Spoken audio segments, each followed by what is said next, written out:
the idea of virtue is that you become a person who operates with justice. You become a person who operates with courage. You become a person who operates with prudence. It's just who you are. And so whatever situation you're in, it comes through.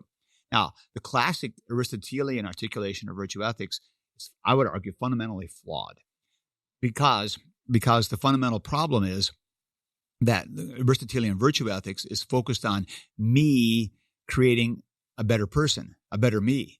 And so for Aristotle, it's all about me achieving my goal of becoming the best person I could possibly be, which I would contend is kind of fundamentally at odds with the Christian confession. What would you like to see in the church over the next 20 years? What are some things that you're not just wishful thinking, but that you're hopeful? What I would like to see in the church in the next 20 years is the church not to be afraid. And knock off this fear of losing our status, get over being marginalized, quit worrying about, losing our special privileged position of the Constantinian kind of way of things of operating. Get over it, be done with it. And so the church needs to embrace who she is as a church. I would love to see the church get much more serious about actually living the life of following Christ as a community together, where everybody says there's an expectation of sacrifice and of differentness. And I think the world's going to make it easier for us because it's going to be more and more difficult to be a good Christian and a good American. You have to kind of make choices. And I think that's fine.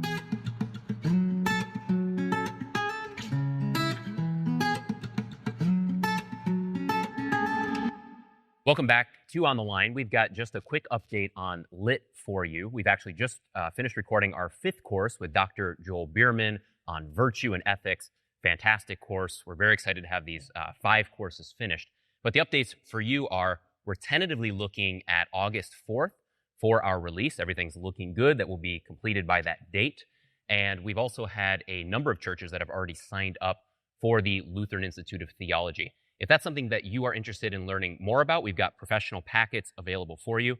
You can either go to our website, and there's a pop-up there, and you can enter your email address there, or you can go to the description below, find my email address, bryan.stecker@ontheline.net.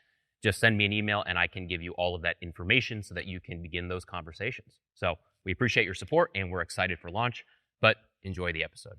All right. And Ben, it says we're live, and today we're with Dr. Joel Biermann. If you want to maybe just tell us a little bit about yourself, your background. Yeah. I grew up in the church. My dad was a pastor, and so I grew up in parsonages in Nebraska and Michigan primarily. Went to school at Concordia, Ann Arbor, because I was going to go be a pastor, mostly because that's what I was going to do. I never had the big bright light experience. I never even had the inner tug in my heart that says, you got to be a pastor. For me, it was very kind of simple calculus of, I'm here to serve God. I've got these gifts. Guess I'll be a pastor. And so I just kept on going through the doors, and they kept on opening. And so I ended up being a pastor. Yeah. So I went to Concordia, Ann Arbor, went to St. Louis, graduated from there, served in parishes in Minnesota and Michigan.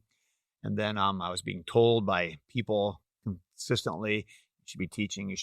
I thought, well, I need a Ph.D. to do that. So I left the parish, went back to St. Louis, did my Ph.D., and then doors opened again, and I joined the faculty and have been serving as a systematics prof at St. Louis ever since. Were you always kind of academically driven, like even like high school? Yes and no.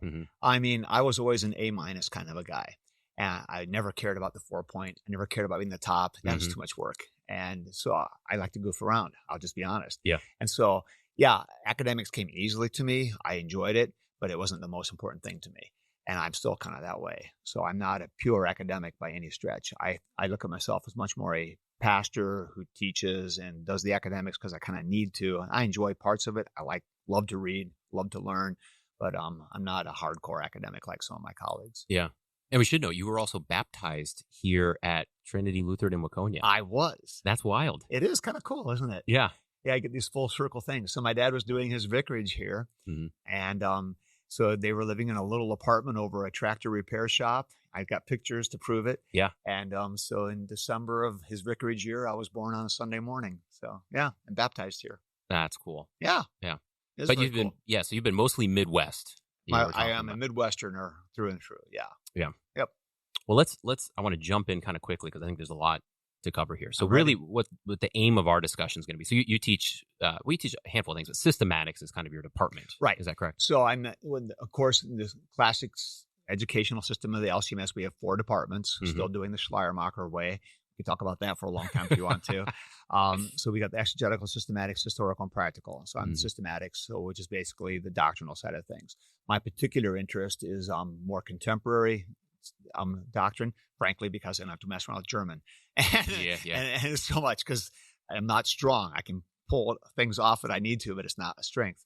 So I'm very interested in contemporary doctrinal things. I did my dissertation in the area of ethics and read a lot of Hauerwas, looking at virtue ethics kind of thing. And that's always been a strong interest of mine. I came back to the SEM to do my Ph.D. I told Dr. Aaron, who I kind of hooked up with through a friend, that I wanted to do something on the third use of the law. And he said, that's been done too much. Find something else. And so Dr. Okamoto, who'd been there a few years already, said, here's this guy Hauerwas who says Lutherans can't do ethics. Do that. I thought, yeah.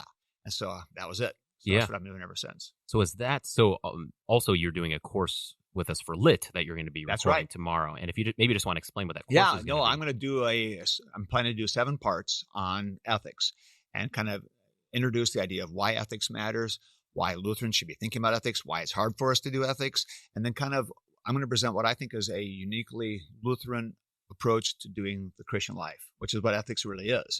Ethics boils down to the Christian life. And I've got a couple lessons on that too, kind of situating what ethics really even what we're talking about. So I find ethics fascinating, not because, and it's not, this is what I'm doing in the course, but people have this idea that ethics is hard situations, sorting out these gray areas, and that's so fascinating. But really, ethics boils down to what you do with your life, what it means to be human. What are you living for? And it's the mundane, day in, day out grind. That's what ethics is really all about.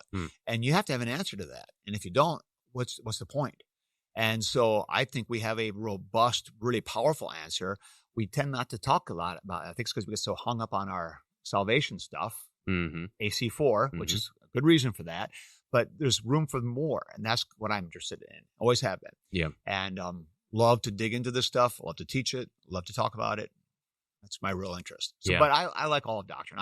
When I first started the seminary, our curriculum was still set up where we had systems 1, 2, 3, and we went through Pieper Volume 1, Pieper Volume 2, Pieper Volume 3, and I have taught through the whole of Pieper probably 6 or 7 times in my life. So I know that inside and out. Like that too, like other things as well. Yeah, well, I'm excited to take the course. We might get into some of this stuff towards the end of our conversation, but I didn't want to replicate it. No, I know. I totally agree. Yeah, I'd expect that. Yeah.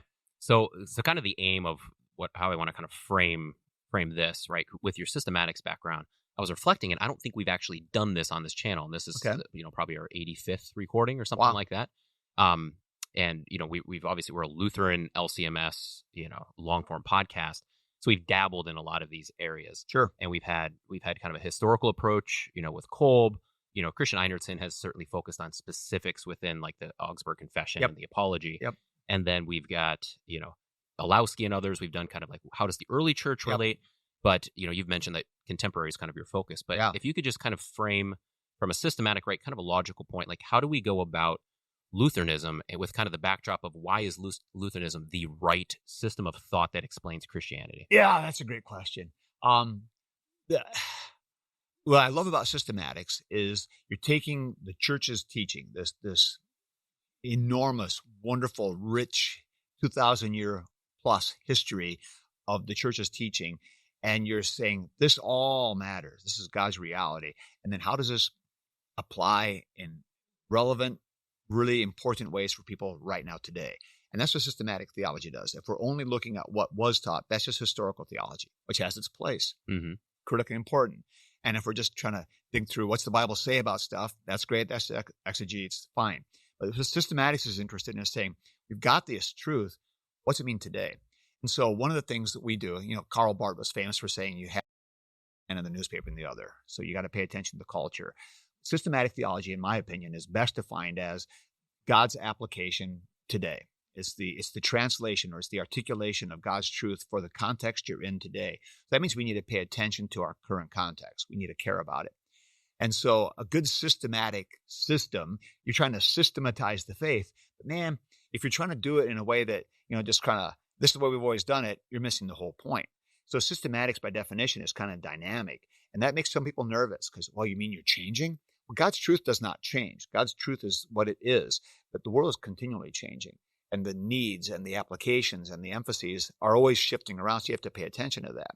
Now, what makes Lutheranism superior is not really even my agenda. Because you see, I'm not out trying to make an Lutheran apologetic. I just want to be faithful to the church's teaching. And what the angle I take with my students typically is, there's God's truth. There it is. It's the regula fide, the analogy of faith, the corpus doctrinae, whatever term you want to use. This is God's reality. And to me, it's pretty big, fat, and expansive. It includes all the reality about the world, all the reality about who God is, and everything shown to us in Christ. And my job is to make sure I'm getting that truth articulated faithfully and well, and paying attention to the whole of it.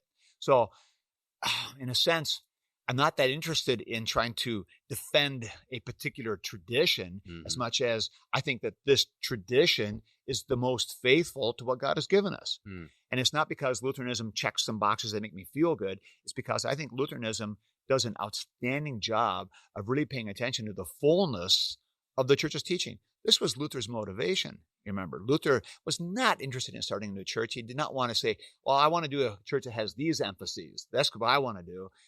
No, he just said, the church is the church. We have this teaching that God has given us. We're losing track of it, guys. We've got to get back. And so when he has his breakthrough and reads Romans and realizes, whoa, the gospel, where'd this go? Oh, it's there. It's always been here. Let's get it back. And so he starts teaching this again. He's just trying to bring the church back to the fullness of what it always had. That's what we should always be doing. What's the fullness of what we have? And so what's cool about that is that means you can take your friends where you find them. And you find a guy like Hauerwas who's right on some stuff. You can say, that's good. That's right. He's wrong on some stuff. Well, that's too bad, but he's right about this. And so we don't have to be so narrow or so, kind of protective of only this kind of a thing. The wholeness of God's truth is really robust and safe and strong. And we can just lean into it and dig into it and not be afraid. And Lutheranism does that. And when you dig into what we've actually received, Lutheranism, I believe, answers the right answers. We're not trying to over-intellectualize. We're not trying to be beholden to a tradition just because it's a tradition. We're saying, what have we been given? What articulates it best? And in my opinion, Lutheranism nails it. This is the church's teaching. So to me, the Book of Concord is not a Lutheran confession. It is God's truth for everybody. Just pay attention. Here's why. Well, do you find that, outside of, Lutheranism, do you think that that's the approach that they take when they're kind of coming about their, their confessions or their doctrine? Sure. Or do they kind of drink too much from maybe one pool that kind of... Everybody thinks they're being faithful. Yep. If they didn't think that, they probably wouldn't stay. Yes, yeah. And so everybody thinks they've got it. But see, what I can do as a Lutheran, and my students always call me out on this, well, what do you mean you're saying the Lutherans are the only ones who are right? Yeah. But no, it's not like because we're so smart, we got it all figured out. But I can say, I think the Reformed make the mistake by over-rationalizing. They have too high of a confidence in human reason. They think that God has given us a reason and that somehow there has to be a continuity between God's reason and human reason and God's truth. And so God wouldn't do anything that's not reasonable. Well, where'd you get that idea besides it makes sense? And so you see, to me, the kind of too much trust in rationalism is a big problem in a lot of Christianity, especially with kind of our Calvinist friends. Calvinism gets a lot right, but I think that's where they get things wrong. So where does Rome mess up? Rome gets way too hung up on trying to preserve and protect a tradition and the whole papal thing and the whole hierarchy. Things get out of whack. This is not a strong message to the scriptures, but they've made it one. So that's where things get off whack there. So you see, I think I can point out where other traditions make mistakes. Now, if somebody says, well, you Lutherans, here's your mistake. What is it? And usually what they can come up with is, you look too Catholic or you look too evangelical. Okay.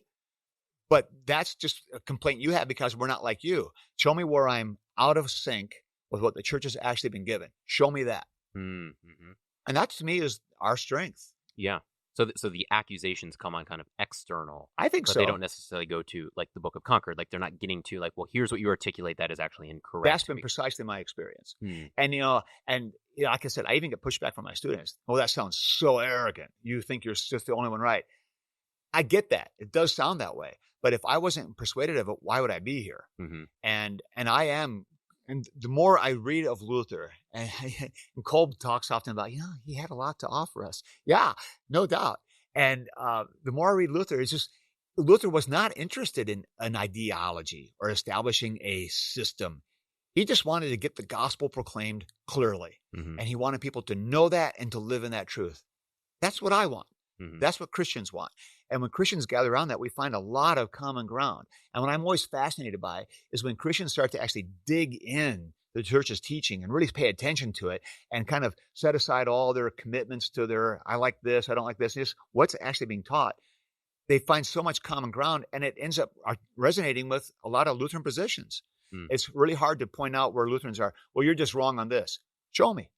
What is it? Mm-hmm. Where is it that we're just totally out to lunch? What is it? With Calvins, I can say, you're out to lunch when you start talking about eternal predestination to hell. That's out to lunch. Someone sent me is it a meme or a GIF? GIF moves? So it was a meme. Okay. And it was like this little boy and God says, or it says, Calvinists be like, and then it says, God's like, before I made the stars, I already hated you. That's beautiful. I thought it was funny. Yeah. And they're stuck with that. Yeah. But you see, they don't think they're stuck with that because to them, it's a rational conclusion when you have a sovereign God and it has to all make sense. And so you have to take that step. And what sets Lutheranism apart is we are not willing to take a step beyond what God has revealed, even when it makes us look stupid, even when it's illogical. We're not so hung up on logic and rationality that we end up denying the faith. Mm-hmm. And to me, I think that is one of the strongest gifts that Lutheranism brings to the table is our willingness to admit it doesn't have to make sense. Mm-hmm. And this is why Luther's Bondage of the Will, he rightly said, this is the book that you need to read and keep. You trash everything else I wrote, but not that one. He was really fond of it. And it's ironic because a lot of Lutherans are really embarrassed by the Bondage of the Will and find that the most problematic one because it sounds kind of Calvinistic. No, he's not Calvinistic. He goes right up to the edge of God being absolutely God, but he doesn't take the step that Calvin takes or that Beza takes. He won't do it. He backs off and says, I don't get it. I'm not going to. Leave it alone. Mm-hmm. And people don't want to leave it alone. Yeah. They get into trouble. So you were talking on the two kinds of righteousness. Yeah. And in there, you I thought started in a really nice way, which might be a good way of maybe kind of introducing us also to the book of Concord. Yeah. Right. But you talked about how there's not doctrines, but there's doctrine. That's right. I don't know if you want to kind of comment or explain that. No, that's exactly what I'm talking about. You're in. It's exactly right. So the idea of this corpus doctrinae is the body of doctrine, and it's a singular. It's not body of doctrines. So doctrine is not a buffet where you have all these assorted doctrines and you start to kind of pick and choose which ones you like or how they all kind of hang together. It's a body. And this is something I learned from Bob Kolb. I'll give credit where credit is due. I don't have many original thoughts. Hauerwas once said, when you have an original thought, it just means you can't remember where you read it. Yeah. And I think that's exactly right. Yeah. And so anyway, the body of doctrine, it's a singular body. The doctrine coheres. It's just God's truth, and it all matters. And so just like my body, every part of it matters. Some parts are more significant than others, but I like the tip of my finger, my pinky. Mm-hmm. Could I get by without it? Could somebody lop off my little toe on my left foot? They could. Would I miss it? Yeah. Do I want them to do that? No. But can I get by without it? Sure. Every bit of it matters. And so even the obscure, weird doctrines, it's just part of God's truth. And it all kind of hangs together. And so instead of thinking about doctrines and trying to decide which ones matter, the right answer is it all matters. It's all God's truth. Mm-hmm. And we should always be trying to teach it well, strive to articulate it well, hang on to it all, preserve it, cherish it, teach it, treasure it, and then also engage with it, engage with others to say, here's why this is important. Here's why you should be paying attention to this, and letting it all hold together as the doctrine of God. Mm-hmm. I like that. So it's something along the lines of, it's not as if, if you think of kind of maybe more ones that get debated, something like, you could say like women's ordination or infant baptism, or, you could go through the list of these. And then to your point, a lot of people on both sides will be like, well, I just don't like the idea of women's ordination, or I don't like the idea that only men can be ordained. Right. So it's one, they're saying like, I don't like, that's exactly right. But the other one is this idea that this is just an idea that's not really central to what they would call the gospel. But Precisely. You're saying this gospel manifests in all of these different ways. That's exactly right. Mm-hmm. That's exactly right. So the gospel being the inbreaking of Christ into a fallen world for the sake of that fallen world is, of course, the central thing. But every bit of it matters.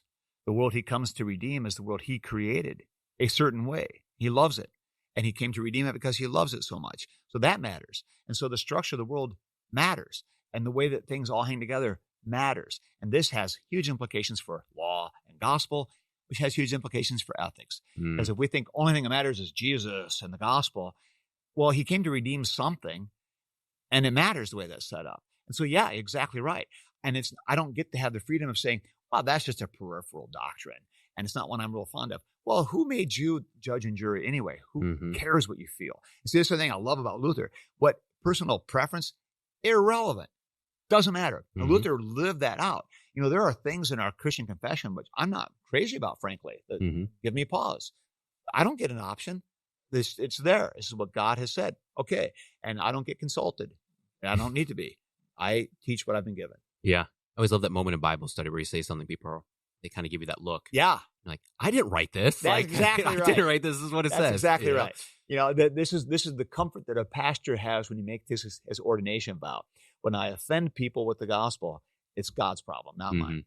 Can you comment on that term gospel, right? So I was just listening to Rolf Preuss was at a conference, and he was talking about this, and he was making this point, and I thought it was a very important point, that one, you know, we have this division of law and gospel that we kind of use to explain things, right? And sometimes when we think about it that way, then when we take the gospel, then it's something different from the law, and then it might be something that's, the gospel is therefore the proclamation that you are forgiven, you know, something along those lines. But the true use of the gospel, am I correct, is it's the entire counsel of God. Or you can comment on that one way or the other. Sure, yeah, we can do that. The term gospel gets used in a lot of ways. You know, technically it's euangelion, so good speech, good message, good news. Okay, that's the classic kind of definition, and that's where even the word gospel comes from, because it becomes Gospel, German, Anglo. Sounded German there. Exactly. And you got Old English of, good speech. So that's where it really comes from. Euangel to gospel, it's all tied together as this good news. Great. That's true. In the Reformation time, Luther would frequently talk about now that the gospel has gone out. And what he means is right teaching. And so Luther himself, and Paul will make this kind of move sometimes too. Gospel becomes kind of this expansive, the message of the good news, which is not limited to Christ crucified and risen for you, but includes all of what's going on here. And so in a sense, you have the problem that scripturally, and even the church's usage, gospel can be very wide or very narrow. Pieper gets into this in his dogmatics. Okay. So you can have a wide sense of gospel, a narrow sense of gospel. From a systematic standpoint, wide definitions are never useful because they just are way too expansive, all kinds of wiggle room. And so from a systematic standpoint, I operate with a narrow definition of gospel almost exclusively. So I think that's a far better way to operate. So what is the gospel? It is God doing for us. The premier place, of course, is Christ incarnate, living perfect life, dying, rising, coming again. There's the gospel. Everything else kind of falls underneath the category of God's will for how things are supposed to work, which the Formula of Concord says is the law. What would be the term then you would use for kind of the full counsel? That would include the creative order, and it would, include my favorite term would be the regula fide, the rule of faith. Okay. Or the corpus doctrinae, the body of doctrine, the whole of God's counsel. And that's the term I would use. So I like to preserve gospel for gospel. And to me, that's kind of important, because my concern, and I've seen this played out with certain theologies or certain theologians, is when you start using gospel to do more, you end up sacrificing the gospel doing the one thing it does, which is declare a word of forgiveness. Yeah. And I should probably also note, since I use Rolf's name, I don't want to pretend that I was representing his entire thing, right? That was it was a little part that he brought up, what I thought it was interesting. Yeah, and I get that. Yeah. And he's got good ground to stand on scripturally and Reformation. I get that. Yeah. Like I said, Luther would talk about the gospel, and he meant evangelical teaching, the teaching of the truth. And there's historical precedent for that. And I get that, and I'm not going to get all worked up when somebody starts using the word that way. I get it. I'm just saying, I think from a systematic standpoint, it's useful to keep your distinctions. From the way I operate, I like to keep gospel really tight and really narrow. I want it to do one thing really well. Yeah. And I guess I would argue I kind of learned that from Luther. So let's jump to what do you think? Is the Book of Concord just a kind of a good place to go to kind of start working through kind of how Lutheranism, or how we kind of go about creating these logical paradigms that kind of explain all things. Yeah.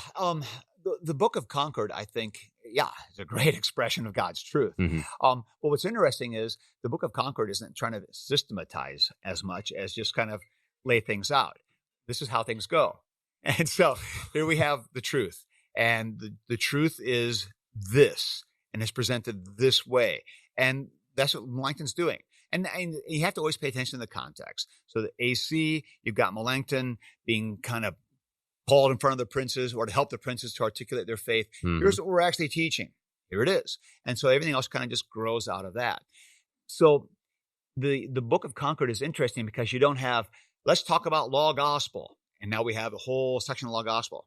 Not really. Mm-hmm. You get glancing blows, you get references. What I think you see more going on is in the Book of Concord, you see the theological thinking of Luther and Melanchthon at work. Mm-hmm. You see the theological thinking of Luther and Melanchthon in the next generation, in Chemnitz and Andrea. You see it at work. And so they're taking the paradigms and putting them into action, and you can discern them all over the place. But rarely do you see it kind of laid out of, here's the paradigm of two kinds of righteousness. Here's the paradigm of law gospel. Here's the paradigm of two realms.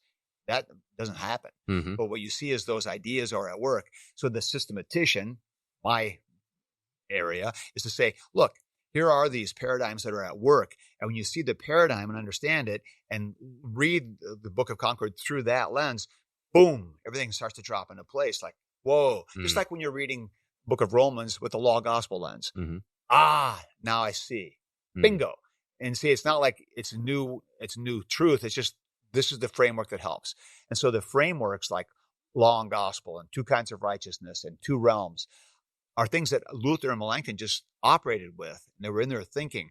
And whether they learned it from each other, they learned it from their own education, learned it from studying, Augustine and Ambrose and the church fathers, it was there. And I'm not going to sell short the Holy Spirit's role in helping these things to be there. Mm-hmm. But then, so the Book of Concord, is the articulation of this body of doctrine, this regida fide for that time and place. And it's authoritative because it still is articulating it well. That's why we keep on going back to it and making that our ground.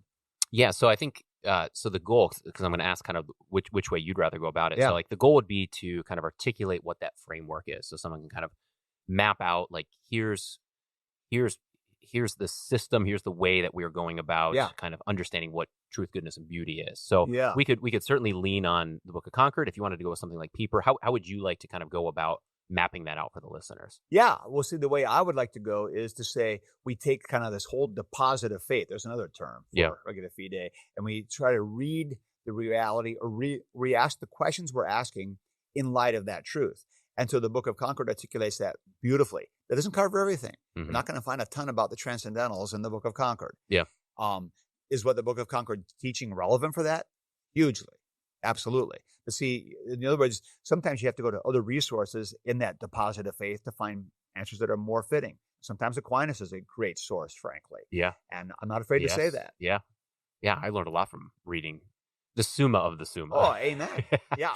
Peter Kreeft's Summa of the Summa. I think it was Peter Kreeft. Yeah. That sounds like something Kreeft to do. I've not read that, but yeah. I agree. You do learn a lot, and you can learn a lot from reading, a lot of the church fathers. There's always something to be gained, and it's because it's not like we're saying we have the answer to everything. No, but we have the foundation articulated very well, and we have the willingness to apply and to learn and keep on gaining the understanding of how these things work for the questions we're asking today. And the questions we're asking today are new. That's why systematics is always dynamic and moving. So where's a good point to start for our theology? Where's a good kind of starting point? Jesus. Yeah. Yeah. And in all seriousness, Jesus. Yeah. He is, as Hebrews even says, in many and various ways, God spoke to us old by the prophets, but now he's spoken to us through his son. Jesus is what it's all about. Jesus is the self-revelation of God for us. And everything else is just pointing back to that. So the scriptures, Old Testament, New Testament, are all pointing to Jesus, that event, that reality, that person, and the fullness of all he is as God incarnate. That's what matters. Everything hangs on that. So I would argue that the scriptures are nothing more than the authoritative account God has given to us for the sake of the continuity of that teaching of Christ and that reality of Christ and the reality of God's creation. Everything is there. The scriptures account for that. But it's God's kind of master narrative, the story he's telling, which comes to its culmination in Christ and will be fulfilled ultimately at the last day, again in Christ. That's the beginning point. That's the ending point. Everything hangs on that. So in many ways, it's like a key that unlocks the book. Like once you have Christ, then you can go back and you can properly understand Genesis. Absolutely. You can understand, the Exodus narrative. Absolutely. Okay. Do you like the term all theology is Christology? Fine. Sure. I'm not big on shibboleth. Yeah. I'm really not. I don't know. I guess I should be. Help my brand maybe. But yeah, we were just talking with David Peterson about that, and he said, he was talking about different. He's like, he kind of same, slogans, but he's like, slogans can also become dangerous. Oh, right? absolutely. Because when they become kind of a flag you raise, and then they become something they're not originally meant to be. That's right. And you also become beholden to your slogan, or you get hung up on it. Mm-hmm. And so even like two kinds of righteousness. Yeah, I get known for that. And we have the St. Louis kind of emphasis on that. And it's not because like this is our special thing. It's just because this is a really awesome tool and a really great paradigm that helps to make sense of what Luther's up to and how, what do you do with the, the whole antinomian controversy? How do you fit that into the law gospel paradigm? Well, you can, but it fits even better into two kinds of righteousness kind of thing. Mm-hmm. And so I'm not big on slogans either. I just not. Yeah. So, but either way, we're starting with Christ, right? Yeah, and that's the important part. Yeah. Well, the Okamoto, one of my colleagues, likes to say, the fundamental confession is very simple. Jesus is Lord. Yeah. Wow. And everything else kind of just grows out of that. And I preached this morning, Trinity week here. And so the whole point of what was going on with Nicaea, what's going on with all the argument with Arius and Athanasius, huge historical big deal. Well, it's basically the question of Jesus is Lord. How's that work? And that's what it is. And so, in a sense, the church's entire teaching is just really kind of coming to terms with Jesus is Lord. Mm-hmm. What's it mean to be Lord? What's it mean that he's incarnate? What's that mean? What's that mean for the future? What's that mean for me now? Everything kind of comes back to that. So we had Okamoto on. Okay. And there were a couple times where I was like, you are so brilliant. I'm not sure what the next question is that I'm supposed Joel always to ask. mystifies everybody. Yeah, he was mystifying. He was one. I don't always listen to all of these, after we do them, but he was one I went back and listened to because there were part. I was like, I don't know how I handled because I thought he was so brilliant, and I don't know if I was properly prepared for that. But yeah. But he mentioned that, and that was probably his. That was my favorite part of the interview where he said Jesus is Lord, and then he went through and then he just. You remember that, Bennett? I think we made a clip. I mean, he just went through the 28. He just went through the entire Augsburg Confession and Apology. Every one of the articles. And he just explained how these answer that question, but then you have this question. Those go in. But this is exactly right. Yeah, but it was so quick, and I was mad at myself. I was like, you should have hashed that out. We should have leaned into that. That would have been great. So here I have the opportunity. Let's start with Jesus as Lord, and then walk us through how that. We can take time on this, but just walk us through how that opens up truth to us. Well, you see, you begin to recognize then that God is the creator. What's it? God is the creator and the Lord of creation, and he is the one who brought this creation to existence, is his universe. And then when the universe rebels against him and man rebels against him, he doesn't abandon it, but he comes into it. And so you start tracking then with the AC. So the AC is essentially doing what the creeds do. It's kind of telling the story. There's a creator. Then there's the redemption he brings about. And there's the fulfillment he'll bring at the eschaton. And so that's what's going on in the creed. The AC follows the same story. You start with God. God is. And then you have sin, which is the problem. That's AC 2. Then you got to Jesus. 3, who he is, God incarnate. 4, what did he do? He justifies us. 5, how does he deliver that? Through the office of the ministry. God makes sure it gets delivered. What's that mean? It means a new obedience for me in my life. And then how does this play out? Well, it plays out in the life of the church. And so God does baptism and the Lord's Supper and does absolution. You get our 3 sacraments. And this is how God does this in the life of the church. And how's the church structured? Well, it has a certain order and a certain way of operating. What about the world? How's that operate? Well, it works this way. Now we're at AC 16 already. And then you just keep on tracking on, and it keeps on moving into the story of, and this Christ is coming again. And that's 18, and he's going to bring all things to fulfillment. Then we have a couple little leftovers about good works and about the saints, and then we're at 21. And so 1 through 21 is essentially the story. And then you get to 22 through 28, and those are all just these big, longer harangues about historical problems going on at the time, communion of one kind and marriage of priests, which were huge issues then, which today are less important. But really, what Melanchthon is doing is quite deliberate, is Articles 1 through 21 tell the story. Here it is. And what is the pattern? It's the Augsburg Confession. It's the Apostles' Creed. And what's the Apostles' Creed? It's God's story laid out through the entire narrative of Scripture. That's what it is. And so in a sense, we're all simply living in this wonderful reality that Jesus is Lord. And what's cool is when you start, that is your starting point, you just keep on going back to it again and again and again. And you ask the question, is this advancing Christ? Is this proclaiming Christ? Is this centering on this? And so is it Christian? Well, is Jesus being Lord here or not? That's the criteria. And then we don't get hung up on trying to figure out, how do we reconcile the Jewish idea with the Christian idea? Well, Jesus is Lord. We just keep on coming back to it. And you see, this is what Luther does. And I think that's what Paul's doing as well. It's just that truth is so huge, nothing else matters. Yeah. I like that in that, there you go, I like it. Right? But, yeah. But I like it in that it keeps that core at the focus, but then it also validates the importance of, you're over here at 21. Right. And you're saying, well, we're not talking about Jesus as Lord. And that's where sometimes the pushback is on what they would, they'd be like, well, you guys are too focused on doctrine. But you're saying, no, like this is an extension of this. This is my pinky toe, and this is important for the church. Precisely. It comes back in. That's right. That's right. We had Trinity Sunday this last Sunday, and so I preached on this. And to your earlier point, I preached on this because I heard it from Brian Wolfmueller, and I was like, "That's beautiful, right?" I mean, that's yeah. I mean, you always take people. Yeah, proud to do it. But so he, had a really good point, and he kind of talked about, okay, so salvation is kind of, so if you start with salvation, you have to get to the Trinity, because you start with salvation, and and someone says, oh, okay, so this Jesus died for me 2,000 years ago. Why does that?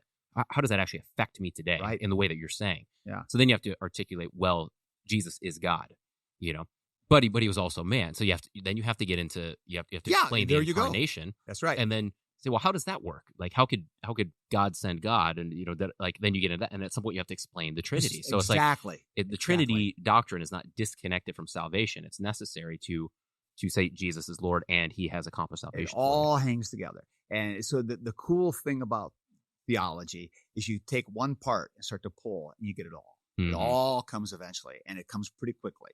You can't that's why you just can't pick and choose. It's why it's this corpus. It's a whole, and it all hangs together. So you're exactly right. People say, I don't care about all that heavy doctrine stuff. I just know Jesus died for me. Well, that's a doctrinal statement. Yeah. And Jesus is enough. Well, that's doctrine too. You've already made doctrinal commitments, and it does all hang together. And in a very real sense, some of the most difficult doctrinal things we ever deal with are really trying to deal with, well, how is it possible that He is really fully God? The genus maiestaticum and the non-reciprocity is kind of the old the go-to is, well, there's heavy theology for you. Yeah, but what's that trying to do? It's trying to articulate how Jesus can be fully God and fully man at the same time and still walk on water, even though humans can't walk on water, but He did. But He's still, what's going on here? And see, we're just trying to give voice to a reality that is there. I go back to, you mentioned I've got a YouTube channel which nobody watches, but that's fine. But one of the least is it just Joel Biermann? It's just Joel Biermann on YouTube. Go subscribe. He's got there good you stuff. Go. Right. Yeah, I just plugged it. Yeah. Wonderful. Thank you. So but one of the least watched videos I ever did is one of my favorites. Yeah. And it's Jesus gobsmacks His disciples. Nobody watches it because I'm unpacking Mark chapter, I think it's 4 or 5, where Jesus stills the storm.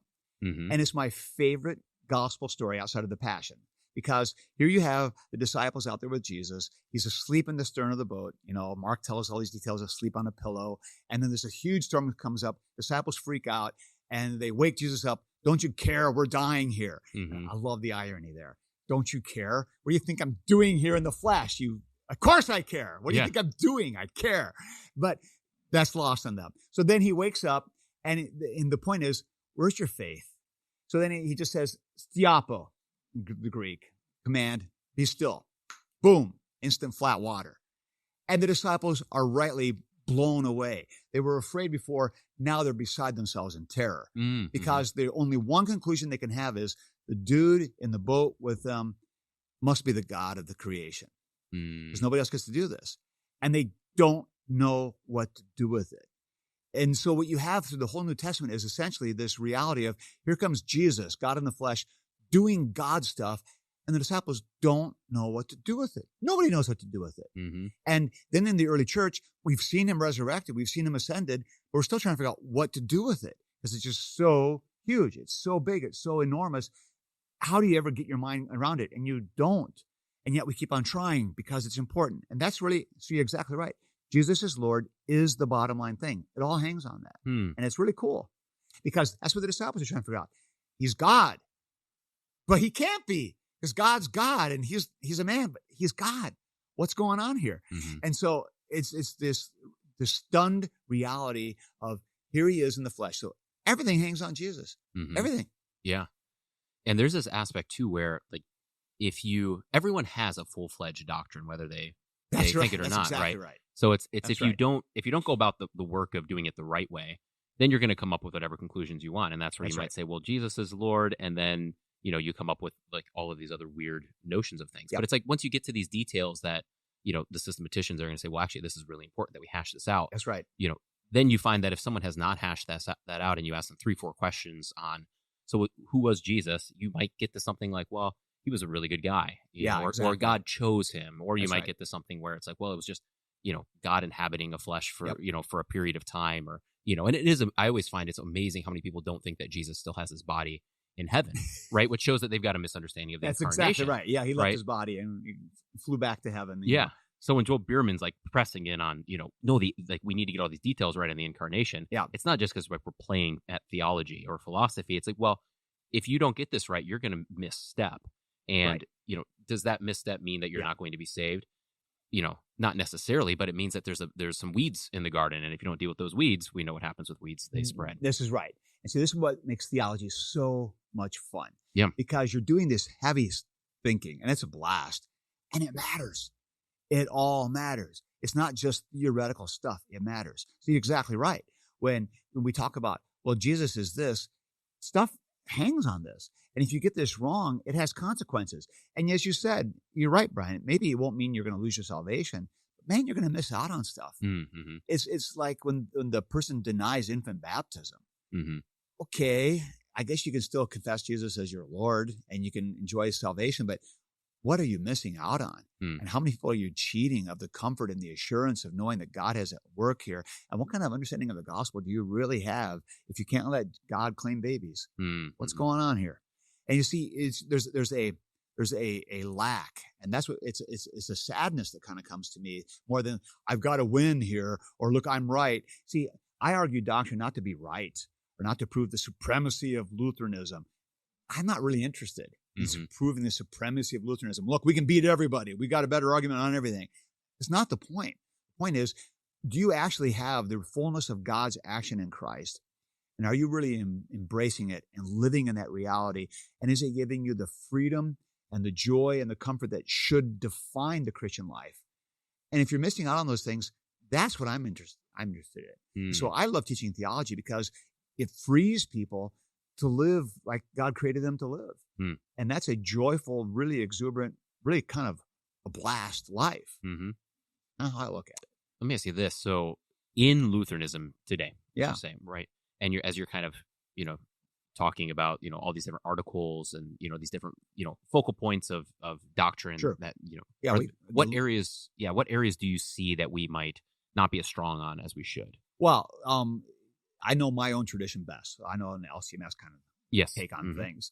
And we've got a lot of stuff pinned down really well. Our Christology is outstanding. Our soteriology is really good. We got these things good. Ethics, we can do some work there. Our moral theology, we don't even have moral theology. At my seminary in St. Louis, ethics is not a required course for an MDiv student.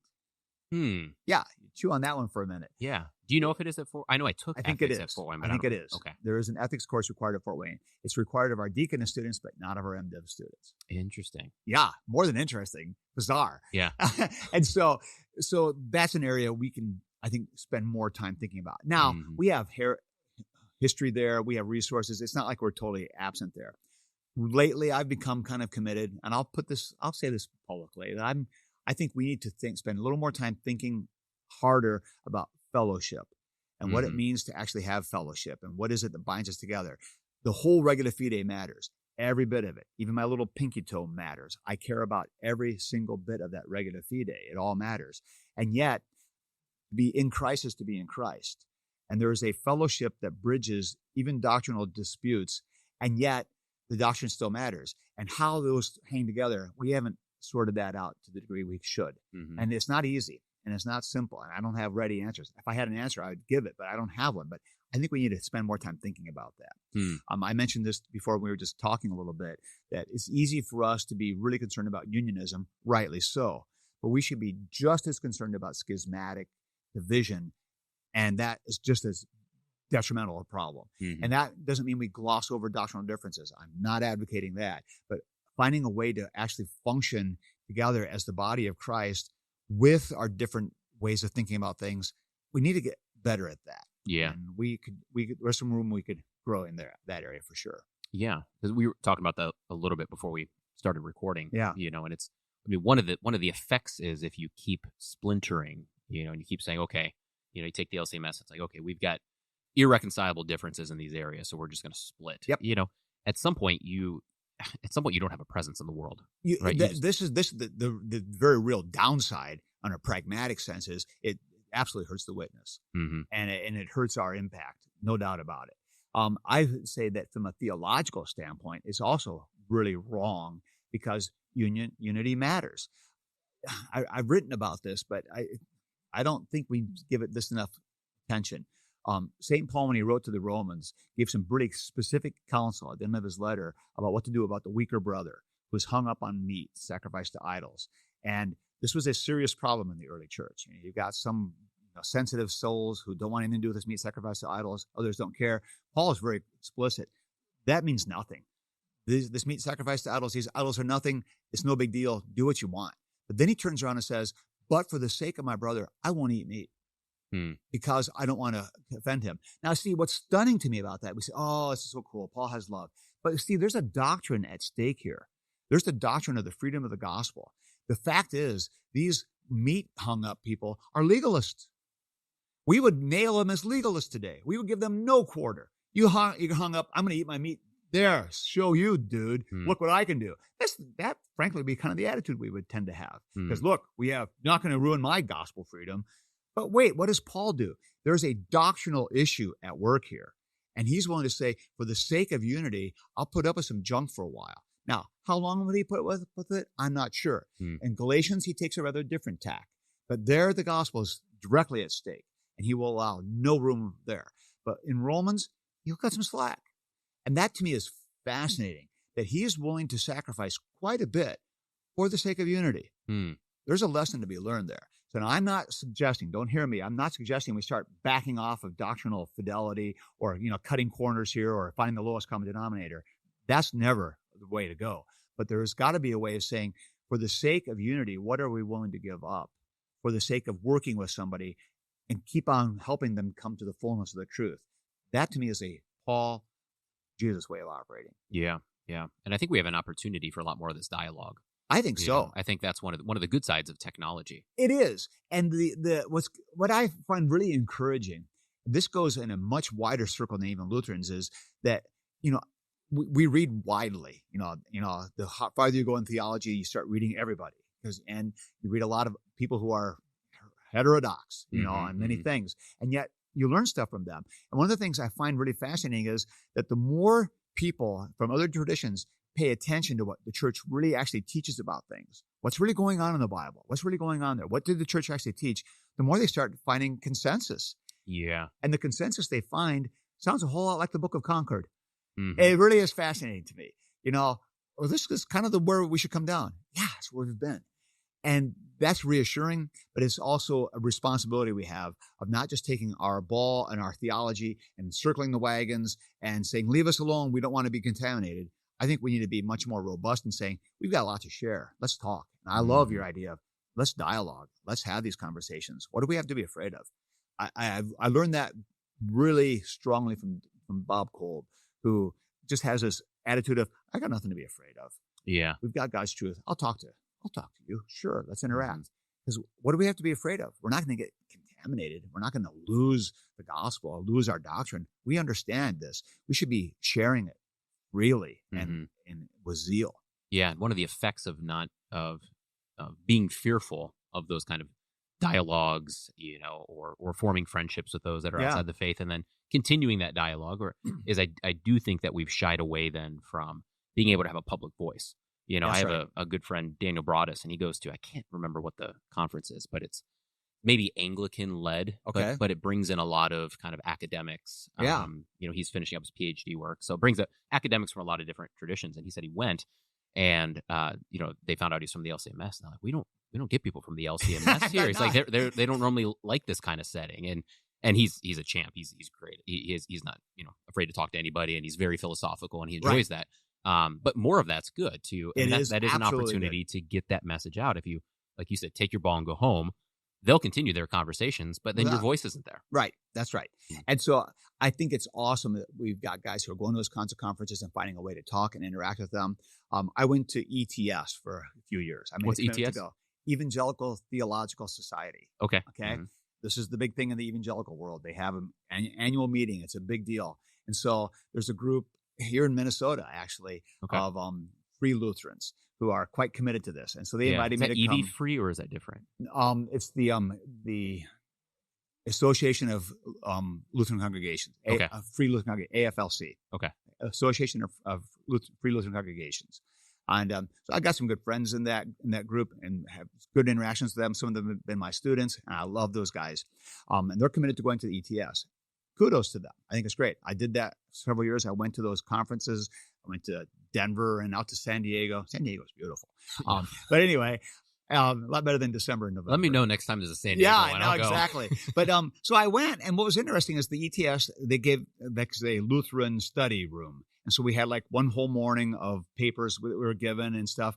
And there were 35, 40 people there. But I was disappointed because there wasn't as much robust, deliberate interaction interfaith. It's more like you do your little thing, someone over here's doing their little thing, and you can kind of pick and choose where you want to go. And I guess we're there, but it's not like we're really interacting. I think a better format, it would be like yours maybe is the kind of smaller conferences where we actually dialogue with people from other traditions, or we interact maybe in writing with people of other traditions and say, here's where we're coming from, here's why, and here's what makes us operate. And we should be doing that stuff more. Mm-hmm. And time issues are always relevant. I mean, it takes time to do this stuff, which is one of the reasons why I'm not going back to ETS. It's just I've got other things, other commitments, and it takes time. So it's hard. So what do you think for those outside the LCMS, right, or outside of Lutheranism? What do you think that their misconceptions are of Lutheranism? Like, what do they miss about the way that we're going about doing our thing? Right. Well, it depends on who you are. Yeah. If you're Roman Catholic or Orthodox, Lutherans are anti-tradition and are sloppy and are following a man instead of the church. Mm-hmm. Okay, that's their criticism. And if you're evangelical looking at us, we're hopelessly Roman and we just haven't come clean. We got to straighten out our last Roman vestiges and let go of those sacramental weirdnesses. And so people have their complaints about us on either side. But that's the beauty of, I think, of what Lutheranism does, is it's not a Lutheran teaching, it's the church's teaching. And it's rightly emphasizing the gospel just the way Paul did and just the way Christ did. And it's putting that at the center, but it's also paying attention to all the other things we've been given. So does church history matter? Yeah. Church year matters. All that stuff matters. We care about that stuff. We're in tune with it. All that history matters. We're not trying to rewrite doctrine. We're not trying to rewrite the church's teaching. We're trying to be faithful to all of it. And so I think that the biggest complaint you'll get against Lutherans is either that we're not paying attention to tradition, or we're paying too much attention to tradition. Yeah. Well, it's kind of like the point you said before when we were off camera of like if you take kind of that middle road, right, you're going to get accused on both sides. It's probably a good sign if you're being accused for the very opposite things from different people. It means you're kind of holding an actual ground and you're not just moving towards tribalism. Sasa, one of our little favorite, more recent church fathers in LCMS circles, even though he wasn't Missouri Synod. Missouri Synod loves Sasa. And so Sasa once wrote an essay about the lonely way between Lutheranism and evangelicalism, or that kind of lonely way. And yeah, exactly right. It's that middle ground. Caberly, who was more or less a contemporary of Sasa, even though at a different university, Caberly, in his wonderful book on the quest for holiness, it was actually in Justification and Sanctification in the German publication. But in that book, he ends up with a beautiful description of the right way to be a Lutheran theologian is this kind of middle way. You don't let yourself fall off into these kind of extremes. And I have found that to be a outstanding counsel for a good way to operate in the fullness of the kind of the tradition we've been given in a faithful way. I really want to take some time on two kinds of righteousness. You bet. So let's jump into it Absolutely. now to make sure we have time. So can you explain what drew you to kind of this? Yeah. Because this is one of your favorite paradigms. Oh, is man, that correct? Yeah. So why is it your favorite? And then, if you can just kind of teach what it is. So I went to the seminary in the middle 80s. And so the regnant teaching was still a very strong law gospel reductionism, even though officially, we believe the whole book of Concord. But what was implicit and even explicitly taught was that real Lutherans don't rely on the law to get things done. It's the gospel that matters. And you just got to preach the gospel. And so you just got to give people the gospel and things will take care of themselves. And you don't want to put people under the burden of the law. And it was a strong sort of a law gospel reductionistic paradigm of law bad, gospel good. The law does its job, nasty, nasty work. But now we're in the gospel. And that's how we're going to go live. So that's what I was taught. And I was thoroughly imbibed in that. So then I went off into the parish. When did that begin? The history of that is told really nicely by Scott Murray in his book, Law, Life, and the Living God. And he got a lot of flack for that book, but I think he tells the story quite well. And I think I agree with his account of these things. It kind of begins with the Luther Renaissance in the early 20th century. And that's a German kind of phenomenon, but then it kind of bleeds over into the U.S. through the Bad Ball conferences, which the LCMS hosted in the 40s and in the 50s, and where we started rubbing elbows. Some of our sharpest guys with some of the big names over there, like Althaus and Ehlert. So they brought some of that teaching back. And so this Luther Renaissance idea of the kind of existential Luther who just pushes against all authority, stands up against the man, and the gospel sets him free. This became a really popular thing. And so then that kind of really grabbed hold and became standard through the 50s and 60s. And then it manifested itself in the kind of the gospel is the biggest thing, and then we have the walkout. And that becomes the battle for the Bible. But in many ways, so it connects to the Seminex. Oh, absolutely. Yeah. But see, the battle, the Seminex, I would argue, was really much more about a law gospel reductionistic attitude than it was the battle for the Bible. But it's a lot harder to sell law gospel reductionism to the average parishioner who has no idea what that even means. But they don't believe the Bible. They know what that means. Yeah. And that became the issue. And I think it was unfortunate because the law gospel reductionistic way of operating kept chugging right along. And that's what that's what I got in spades. Now, it wasn't in a blatantly Book of Concord's wrong. We're still confessing FC6, but we're finding ways to kind of work around it. But the influence of guys like Kemmerer and others, the Melanchthonian blights, this third use of law. It was in the air. So I went off into the parish and ended up serving a congregation that was made up largely of first and second generation converts to the faith, because this was a congregation that had just gone gangbusters in growth through a kind of modified Kennedy-style evangelism explosion, which I know is a whole nother discussion. This church had done that, and I inherited it. We had a whole bunch of new Christians, and they had two things which were unique to them. They had a boatload of problems, which is not so unique, but they had a lot of them. Second, third, fourth marriages, weird situations, just everything you can imagine pagans doing, they had done it all. Yeah. They had that. And the other thing they had, though, was no one had ever taught them the number one cardinal rule about Lutheran congregations. You don't tell the pastor your problems. They told me everything. Yeah. And so I was doing so much, just sorting out stuff, dealing with stuff, rebellious kids, falling apart marriages, drunk, just you name it. I was doing so much just dealing with people in their lives.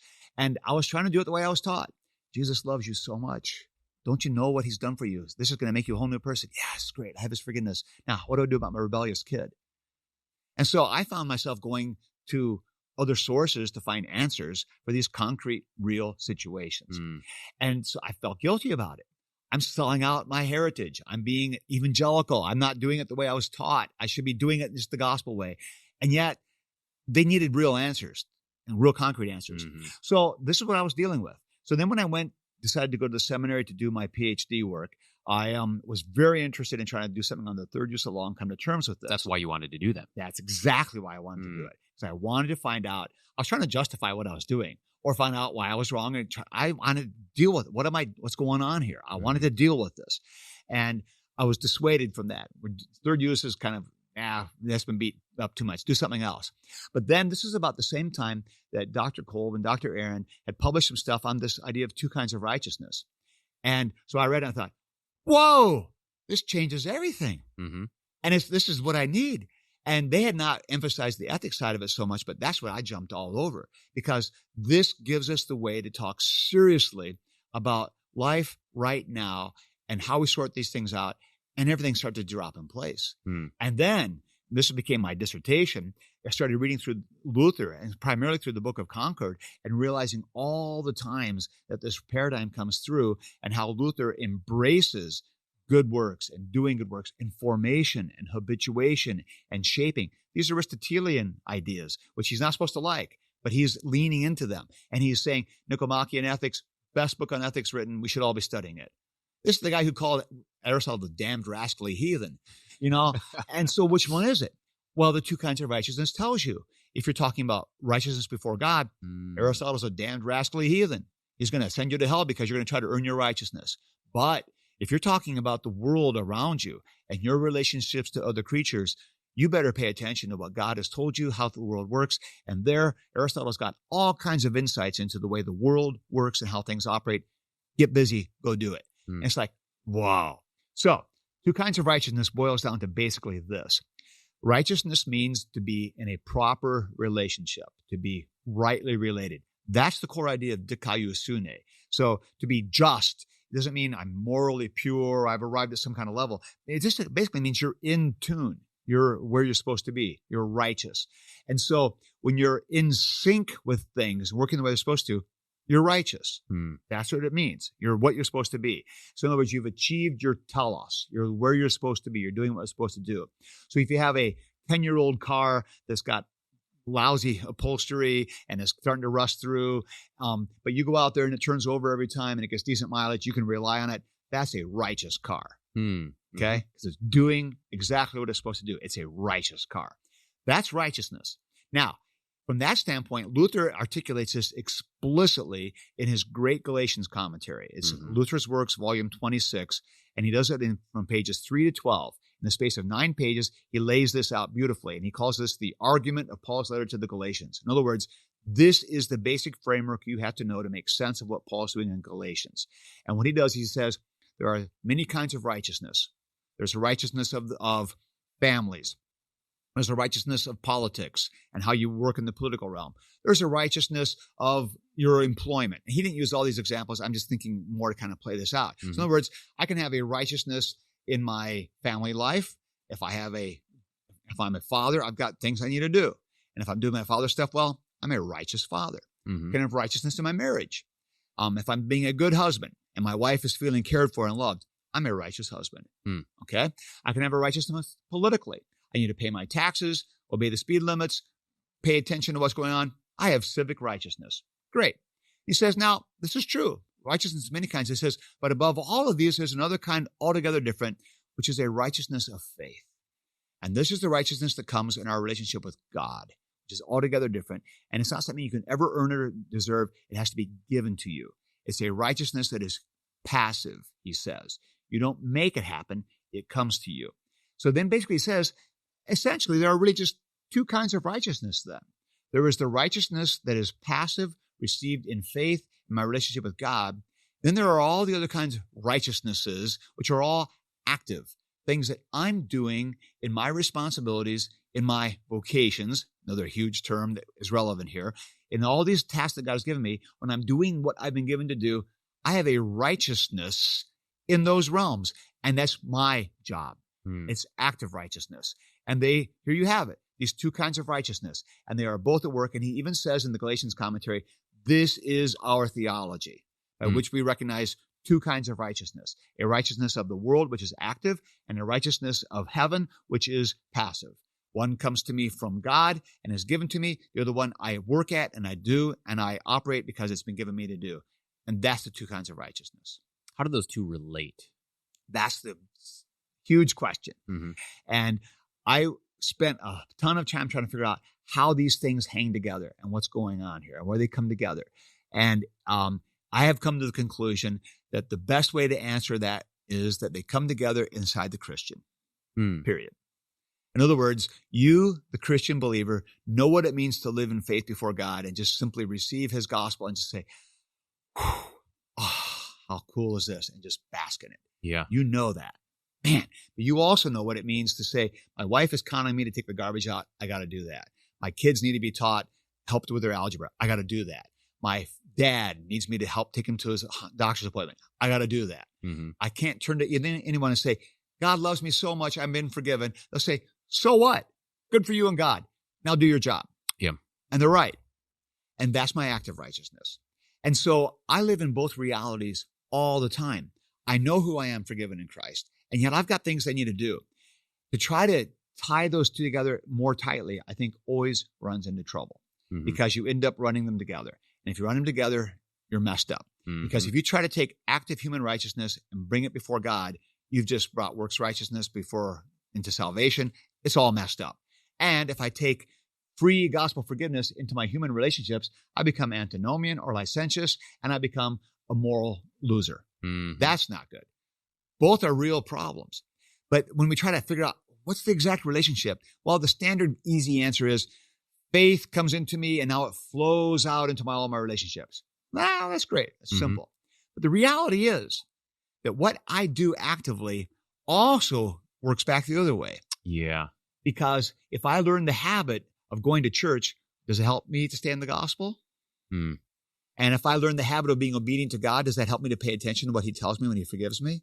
So you see, that's not supposed to work that way. And that kind of freaks us out as Lutherans. Like, whoa, wait. You just kind of like you're adding works righteousness. No, I'm just recognizing these are two realities and they definitely interact. How exactly they relate, I'm not going to go there.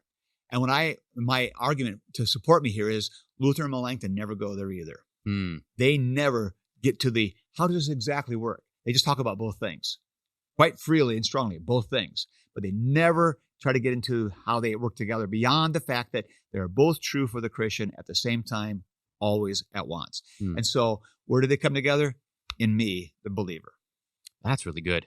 You made me think of, even just kind of to use like an illustration, the picture of Noah, right, on the ark, right? Yeah. So there's this aspect where he walks with God and the world's burning down. But then, so what? He goes into the ark, but then there's that word where it's like it's sealed shut. Yeah. And I forget, there's even something put on there. So it's sealed. But then in with Noah is also creation, right? So you've also got like all the animals and everything, right? So it's like this he's at peace with God. Yeah. And that manifests peace even within creation around him, right? Yes. So, and then the ark is, going through the chaotic waters, and as the world, and there's the picture of the church, and there's the picture of the Christian, as Noah. I think I'd have to give that some more thought. I've not thought of that illustration or that way of looking at it, but I like it. I think it's on the right track. Yeah. So do you get pushback on the two kinds of righteousness? All the time. All the time. I used to get a lot more. Yeah. People have kind of given up on me now. Yeah. I guess maybe I don't hear it, but I still get it from, I catch wind of it every once in a while, but what is that pushback? Well, when I first kind of became really excited about this and I did my dissertation and was, wow, this is so cool. You see, to me, this just opens up so many vistas because now I can preach salvation by grace through faith in Christ alone, full blast, just the way it needs to be preached. Let it rip. Vertical righteousness, it's all law kills, gospel makes you alive. We're done here. Done. Law has no place. It's just gospel. But man, when I turn around to the world, what is it that norms and directs my functioning in the world? It's not the gospel. Because the gospel forgives. What teaches? It's the law. It's God's law. And the Formula of Concord says that the law is the will of God for the functioning of his creation. So that's exactly what guides me. So then I can lean into that world of the law and say, let's go do some law and serve my neighbor and do that well. And the law teaches me how to do that. Now, that's awesome. And that paradigm, I think, is powerful. But see, the threat then comes in of, wow, then what about law gospel? And so back to what I was going to mention is I was all excited about this, how powerful this paradigm is. So I created a seminar. Went out and did some summer seminars, and I titled it, Two Kinds of Righteousness, a Better Paradigm Than Law Gospel, ? Well, some people got a little excited about that. We should put that as the title, Bennett. So I was just being a little provocative. Yeah. I was just asking the question. Yeah.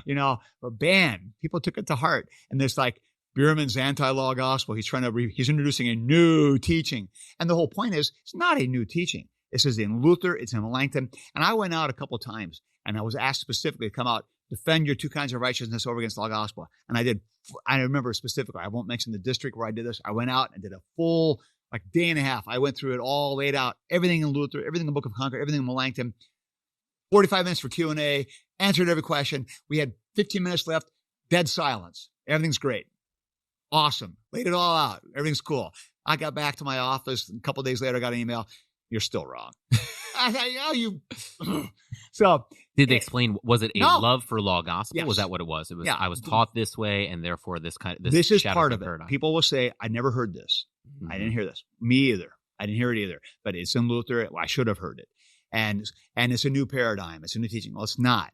And so part of the problem is, people are so enamored of law gospel. This sounds like something different, and it seems to be a threat. But see, the cool thing is about two kinds of righteousness is everything you love about law gospel belongs in it, full blast. Park it right in vertical righteousness, coram Deo before God. It's the passive gift. Everything you do about law gospel, let it rip. That's where it belongs. So I'm not taking anything away. Let it go full blast. But don't you try to take your law gospel idea of law bad, gospel good, and make an ethic out of it. It will not work. Yeah. Because when you try to make an ethic out of the gospel, you end up making the gospel into a law, or you end up turning a bunch of antinomian, licentious people loose. So I've got forgiveness. Don't tell me what to do. And that's chaos.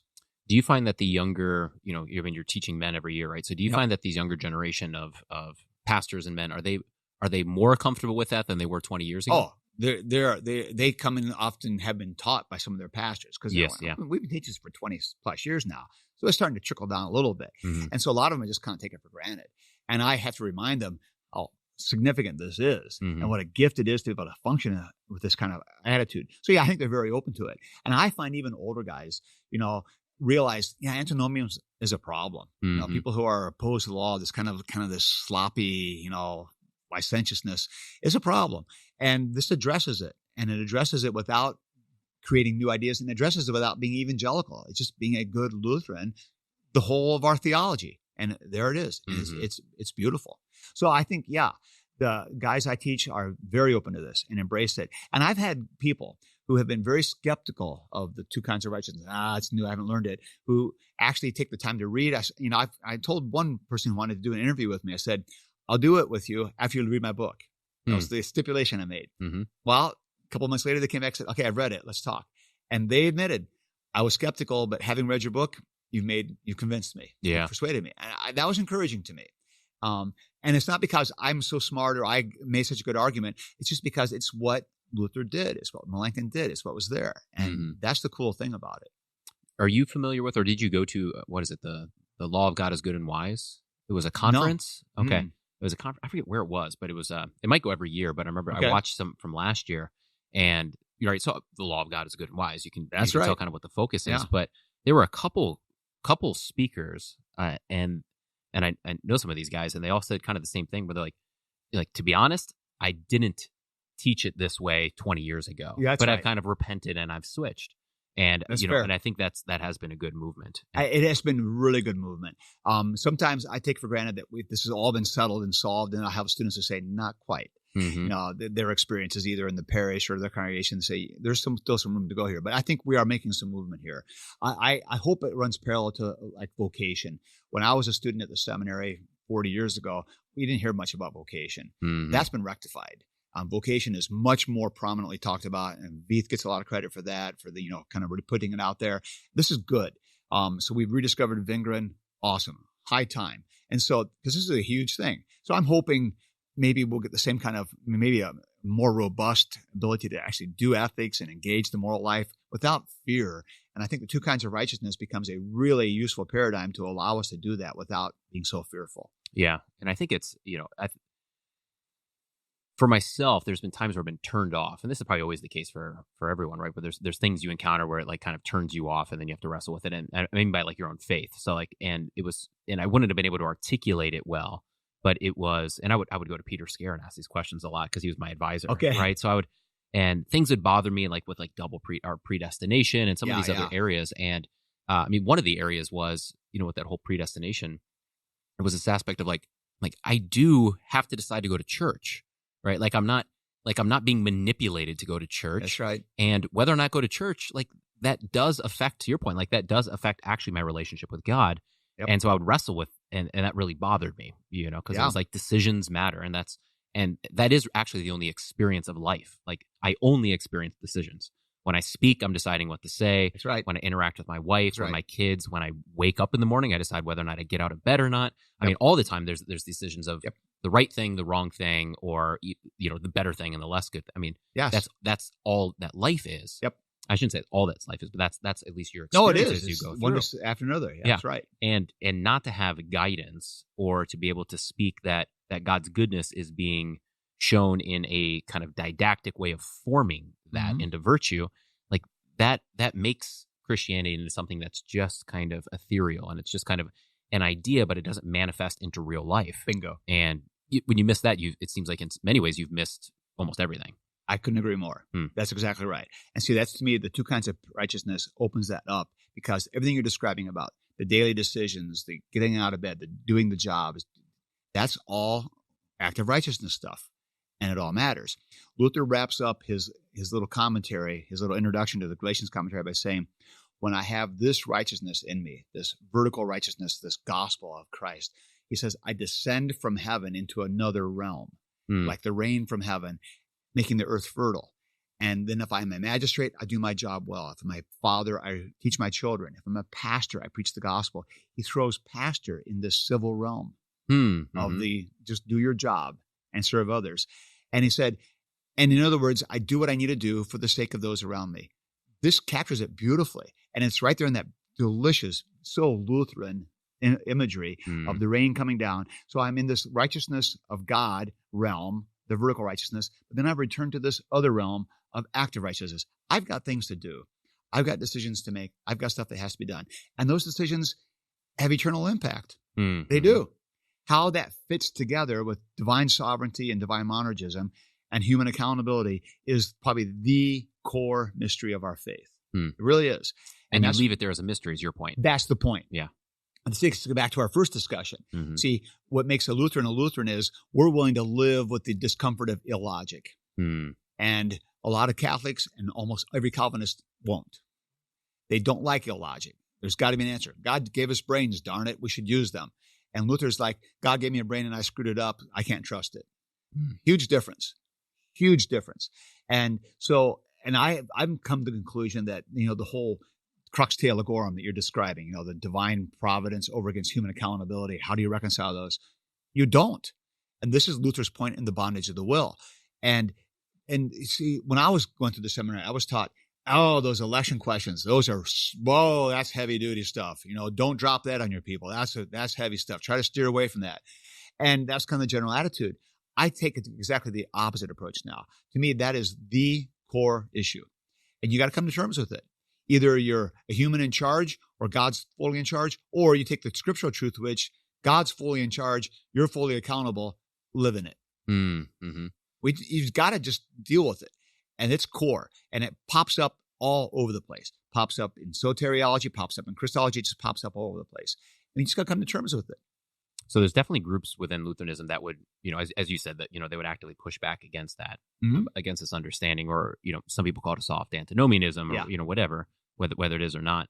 How would they push back? What would be their argument against this? Do you know, like, how would they articulate? Who are your theys and they against?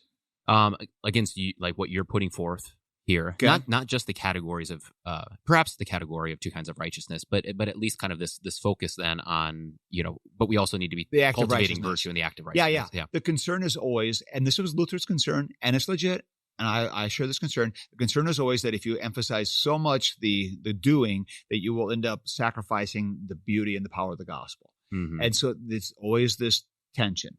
Tension is my favorite theological word. Yeah. We live in tensions, and I waited until now to say it. But we live in these tensions, and they're very real. And when you resolve a tension, you're in trouble. You've got to live in the tension. So one of the huge tensions we live in is this tension between pure gospel, vertical righteousness, gospel of, it's faith, boom. But then we have this other tension of, you better get your tail out and do your job. You got things to do. People are counting you. Get busy. Do your work. Which one is it? It's both all the time. Both all the time. And it's not a going back and forth. It's living in both all the time. That's tricky. And my concern is kind of the concern of the Formula of Concord. who's warned us that not only can a works righteousness, earn my salvation, damn you, but so can what they call an Epicurean delusion, damn you. And so the biggest pushback I get is people saying, you're compromising the gospel, you're obscuring the gospel. And my answer is, no, I'm not. I'm going full blast on the gospel, what Nagel taught us, but I'm also going full blast on my responsibility to be a human in this world. And they are not incompatible. And in fact, they belong completely together, but you can't neatly solve the connection in a logical way. It's back to your question of how do they exactly fit? Mm-hmm. I don't know. I just know they do. Is there a way that we kind of underestimate people too? Absolutely. Like we almost think that if we say in a sermon or something where it's like, I don't know, like, you need to get on your kids about like not being on their phone all day, or whatever. Like, you need to parent in this way. That's or whatever. Then the assumption is like, they're going to hear that. And they're going to become legalists. Yeah, they're going to walk away and they'll be like, you know what? If I tell my kid to only be on his phone for an hour, I bet God will accept me and let me into heaven. Yeah. And it's like, it's just a weird jump in my mind, like that people would do that. You're exactly right. We sell our people short all the time. And so this is one of my complaints is give them what you know. Give them the full theology. Let it go and trust God with it. And I think we do sell our people short. Are we really creating works righteous, monsters out there? I'm not persuaded of that. Yeah. In my entire ministry, I spent 11 years of peerage life, which doesn't seem like much anymore. A long time ago, it seemed like a lot, but not so much anymore. But I'm going to be old, and I spent most of my life teaching now, which is also weird. But in my entire ministry, I could probably count. I know I could count on one hand, probably on two fingers, the number of people I had in my office who were like, "If I don't do this, God won't love me." Or I have to do this in order for God to care about me. Some form of works righteousness. It was real, bona fide, and it was there. Two people I could think of in that situation. I can't even begin to count how many people had the basic attitude of, it's none of your business, Pastor, get off my back. I'll live the way I want to live. Yes. Mm-hmm.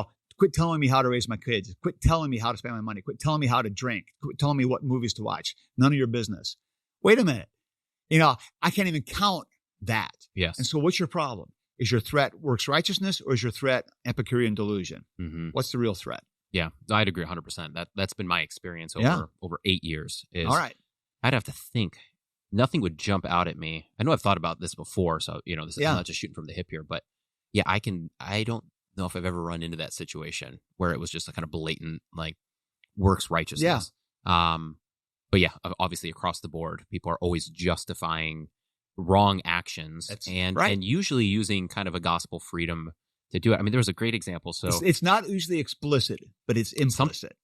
But sometimes people are so bold as to be explicit. Yeah, there was a great example. So I should preface this by this is not something we normally ever watch. My wife was sick maybe 4 or 5 years ago. Yeah.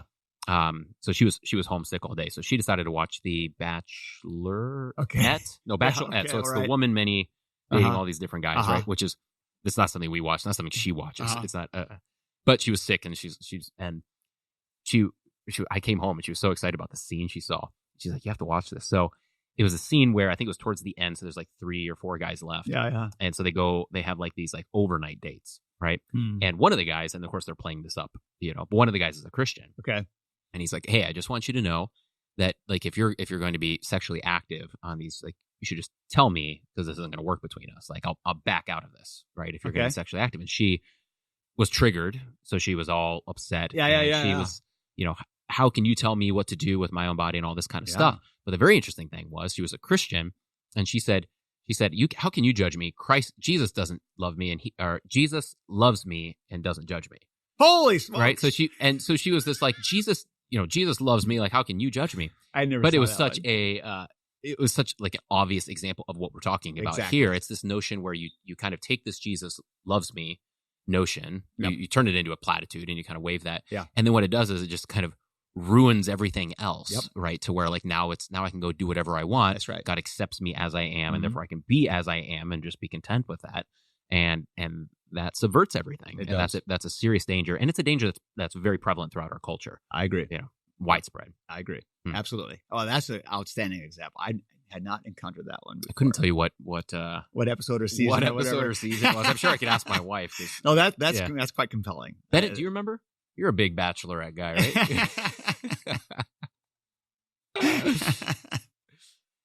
So let's maybe make some comments on, so kind of moving from there into virtue, right? What would be some just kind of good, kind of easy ways to think about virtue or the Christian life in action, both kind of frameworks or even just some kind of practical tips on ways to have this manifest? So the virtue has a long, venerable history. I mean, Aristotle kind of wrote the book about it. Nicomachean Ethics is all about virtue and the idea of cultivating a way of being. And that's the goal here, is the idea of you cultivate a skill or a habit or a habitus is kind of the big idea. This is a way that you are.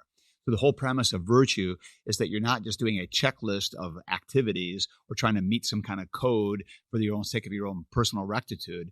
The idea of virtue is that you become a person who operates with justice. You become a person who operates with courage. You become a person who operates with prudence. It's just who you are. And so whatever situation you're in, it comes through. Now, the classic Aristotelian articulation of virtue ethics is, I would argue, fundamentally flawed, because the fundamental problem is that the Aristotelian virtue ethics is focused on me creating a better person, a better me. And so for Aristotle, it's all about me achieving my goal of becoming the best person I could possibly be, which I would contend is kind of fundamentally at odds with the Christian confession. Well, because the Christian confession is, I die to myself and I live for the sake of the other. I'm going to get into that in the lit course I'm going to be doing, kind of the distinctively Lutheran ethic. And so that's different. But so that means, we should forget about virtues. And frankly, there are Lutherans who've said things like, the Christian life is not the pursuit of virtue, but the flight from virtue. And I just shake my head every time I read that kind of stuff. It's like, okay, I get it, dude. Coram Deo, perfect, wonderful, great. But when it comes to coram mundo, in my life in the world, you've just totally screwed everything up. Yeah. Because it's about the flight from virtue? Oh, yeah. It's like there's a pridefulness. Like, oh, no, virtue pursuit is bad. That's pagan. Pagans pursue virtue. Yeah. Pride's the right word for it, isn't it? It becomes its own virtue. I think so. Yeah. In the wrong sense, right? It becomes this kind of virtue, like, I'm so entrenched by the gospel that I'm appalled by even talking about good works. Well, we have this is a sidebar. We have this kind of thing too, of where you have this antinomian thing. Look how much freedom I have in Christ. Look what I can do and still have freedom in Christ. And I have been, my experience has been, I've been at conferences with leaders in the church doing stuff which is just frankly immoral in the name of, look how much freedom I have in Christ. It's just repulsive, frankly. It's really sad. So anyway, back to the what I was trying to go with, where does virtue fit? Virtue then becomes these habits, these dispositions, these ways of operating. And so virtues fit us very well for living a right life. Not because they make me so great that God now has to love me or look what I've achieved, but they make me just a better person. When I learn to show compassion and have genuine patience, and I don't lose my cool, and I don't let anger kind of fly off the handle, people benefit from that. My wife is a happier woman when I learn to control my tongue and don't say stupid stuff. So do I have the virtue of self-control? Yeah, that's great. Who benefits from that? Well, I benefit. The people around me really benefit. So my argument is that we should be pursuing virtues not for the sake of me becoming such a great person, but for the sake of me doing my vocations better. And I am a better husband, a better father, a better teacher, a better grandfather when I have cultivated these virtues in myself, when I've learned to be more patient, more just, more prudent. And so the classic virtues of Aristotle, of prudence and courage and justice and temperance, great starting place. Then you have, the Christians coming along and adding faith, hope, and love. There we have the perfect 7 virtues. Yeah, those are good. But you can also throw in things like patience and mercy and compassion. Are those virtues? Yeah, they are. And humility, is that a virtue? Absolutely. Well, it's not one of the 7. Yeah, it's still a virtue. So I'm not hung up on trying to express, here are the perfect list of 10 virtues or 7 virtues or 12. I think that we should all be able to identify things in our own lives which are falling short of God's standard, falling short of what God's way of operating would be, and recognize I should be working on that so that I'm better at doing what God put me here to do. So would you like I think it was Irenaeus who had kind of that famous line where he said, what was it? The glory of God is a man fully alive. Okay. And kind of that notion was, I mean, to your point, it's not this kind of self-assertion of you becoming you in that notion, but it's you becoming who God has made you to be, which has to do with this dying. But then the point is, how does God's glory then manifest? And that was kind of your point about the way that these two kinds of righteousness intersect. They intersect in the Christian, but that then becomes the way that God's glory shines then into the world. That's exactly right. Because he's working through his creation operating as it was designed to do, which ends up being a self-sacrifice rather than a self-assertion. Precisely. Okay. And Christ becomes the paradigm of this, because what does he do? He gives of himself. Yeah. And when he's doing that, that's not just a divine action, though it is. Mm-hmm. And it's the full revelation of God's reality. It's also a fully human action, because Christ becomes the example for us, and he is the paradigm for us. And we do, as Lutherans, lean into the imitatio Christi. Mm-hmm. Even though Wingren hates it, I think he was wrong about that. Mm-hmm. The imitatio Christi is right. Not that I try to do his vocation, because I don't have his vocation, but he shows me what it means to be fully human. Mm-hmm. And to be fully human means I live not for self, but for the sake of the other. That's how God intended us to live. There's when I did a course on Aquinas. Okay. So we do seminars here. So I did one on Aquinas, Oh, actually, wow. believe it or not. Awesome. And That's it was a blast. That's great. But yeah, one of the books that I read was from Bishop Robert Barron. Okay. So he did kind of a commentary on I think it was just on it was either on the Summa or it was just on Aquinas. I can't remember. But he had so he kind of put them into categories versus to where like the Summa of the Summa just kind of takes pieces of the Summa and kind of lets it be with a commentary. Anyway, but one of the chapters he had was really fascinating, and he called it kind of the transparency of Christ. Okay. And what his point was that, and this is building off of Aquinas, and I can't remember where he would have talked about this, but that everything that Christ does, he's trying to make himself transparent. In other words, he says, when you see me, you see the Father. Yeah, okay. Right. So there's this opposite of self-assertion, right? Mm-hmm. Christ's lordship is not in his assertion. And you can even see that like in the temptations in the wilderness, where it's like, he says, here's multiply bread, take stones and feed yourself. And he doesn't do this, but he does do it later. And to your point, he does this in service of others. So he does do that miracle, but he does it, one, for the service of others, but two, when the Father tells him to do it. That's right. Right. So there's this. So he kind of says that all that Christ does is he's always transparent so that you may see the Father. So he's not really bringing attention to himself. He's trying to transfer the attention to the Father. Right. And he's always validating who he is, which is necessary. But then he even brings us to the point where the transparency goes to such a degree where in the end you find Christ in the body and the blood.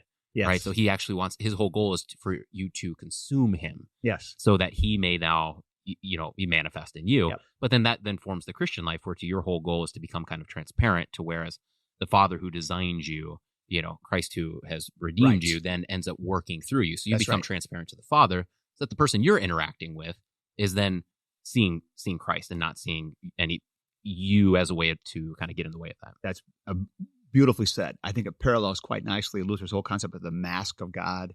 That we in our vocations are a mask of God. So we are doing the thing, but it's God doing it through us, the transparent. Mm. So it's kind of like almost a contradictory image, but it's just getting to the same idea.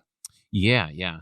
And then the nice thing about that too is but it still validates, right? So I mean, there's the pride that's of the 7 deadly sins, which is, putting yourself at the center of the universe. Yep.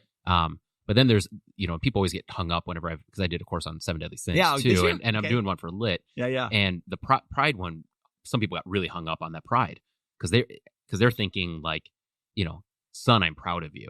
Oh, right. Yeah. And so there is that notion though, where like, it's okay to be proud of the thing that you've done. Like you should, like if you've done your job, right? Like if you've been the best husband for the day that you strive towards that, it's okay to like at the end of the day be like, good, I'm proud of myself. But the whole point is when you plug it into that paradigm, you being proud of yourself isn't a self-assertion, but you being proud of yourself is you're proud of the fact that Christ has worked through you, and you've been dying to that part of you, which is not truly you. It's that sinful nature that's become kind of a cancer within your life. Yep. So it validates both. Like it validates this full humility, but also then this, but I must do these things. Yeah. And when I do those things, there's, there is kind of a reward for that. I mean, you can taste the reward in time and space. Yeah, that's right.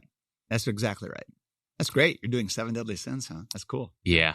I did a class on the 7 deadly sins and the 7 virtues. Yeah. Oh, yeah? Yeah. Joseph Pieper has a great book on the 4 cardinal virtues. Really helpful. Yeah. So I use that for a lot of stuff. I'm going to have to look at that in preparation. I've done some, but I haven't done all of it. All right. I like the categories of sin. I think they're very helpful, Yeah, right? agreed. And to your point, like same with virtues, like you can call it 7, you can call it 10. I mean, you could do the 3 temptations of the wilderness as good categories, but categories are helpful because when you just say sin, it's so vague. That's right. Like you say, hey, you've been sinning. Yep. And you're like, okay, I'll admit to that sin, but like, I'm not sure what it is. But when you get into those, when you get categories and you're like, oh yeah, I can see how I've been, slothful. I can see how laziness has been taking over my day. And then you can reflect on that, and then you can actually deal with those tangible issues that are affecting your next decision that you have to make. This is exactly right. This is one of my grad students, Michael Fieberkorn. I need to give him credit for this. Took kind of the idea of the virtue and pushed it even further and explored how Luther, in a sense, redid the virtue heritage and put in a new thing. And so he does a great job at that in his book. CPH published it. I'm drawing a blank on the title of the book right now. Which is he a grad student right now? No. He's a pastor in St. Charles, Missouri. Okay. And so Fieberkorn, and his book title will come to me in a minute. But he might be a good guest to reach out to have on. He would be great. Yeah, you would enjoy him. I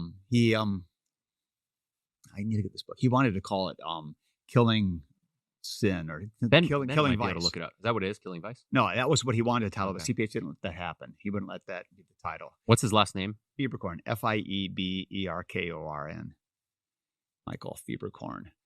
And I want to say, what is that? Fieberkorn? That doesn't sound German. No, I'm not. I think it is German. Is it German? I think so. I'm not sure. He didn't grow up. He has a different kind of heritage. Shoot. So what's his main push? His main push is that this whole virtue vice tradition was present for Luther, but he didn't pick up on it. But he incorporated a lot of the teachings, but ran them through the 10 Commandments instead. So what Fieberkorn is doing is he's kind of meshing the 10 Commandments with the virtue vice tradition and showing how they meld together nicely. Find it yet for me? Fieberkorn.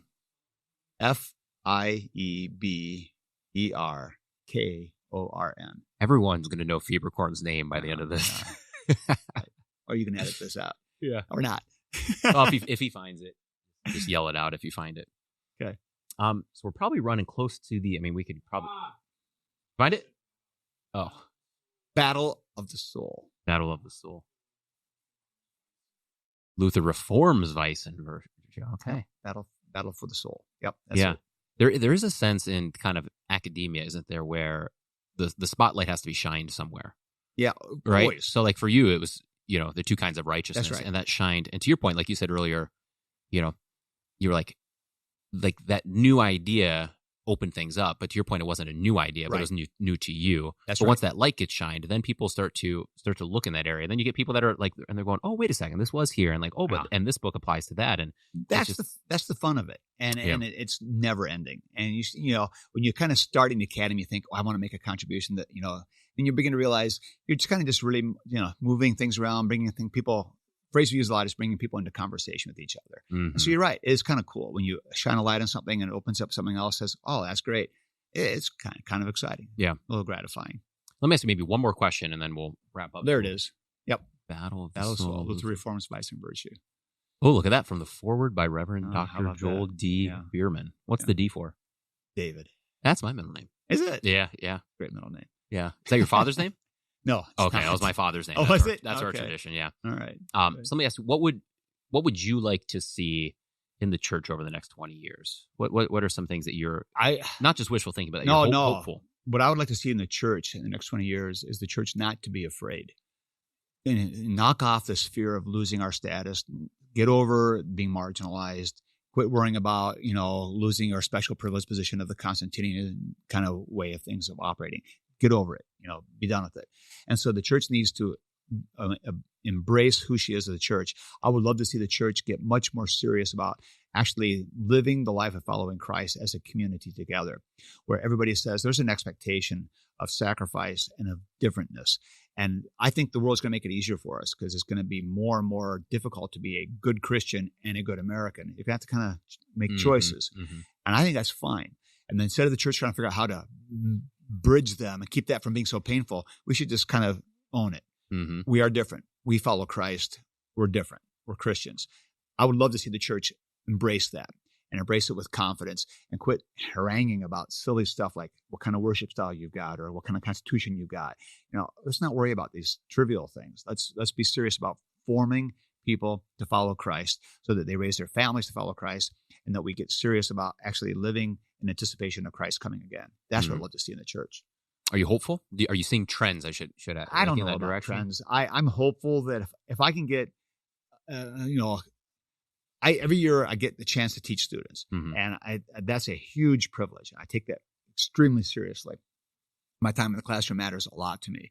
And my goal in the classroom is very explicit. I want to form them to think a certain way. I'm not just giving them information. I want them to think about their life following Christ and their life in the ministry a certain way. So if I can get a few people to buy into that and to get serious about it, I'm excited. I see people open to this. I see most of my students are not pushing back. Maybe they're just all quiet and putting up with me. But I see people getting it and embracing it. And I go and visit their congregations and I see them striving to do this.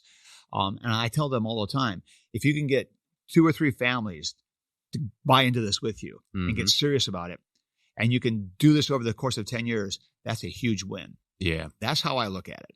I'm not trying to change everything. I'm not trying to transform. I'm much more humble in my hopes. Yeah. But I'm kind of serious about let's follow Christ in what it really means. And that's not an easy thing. Yeah. Well, Dr. Biermann, thank you. This was it's been a pleasure. This was a joy. Cannot wait for the lit courses tomorrow. Yeah, That's going to be a lot of fun. All right. All right. Cheers. Thanks.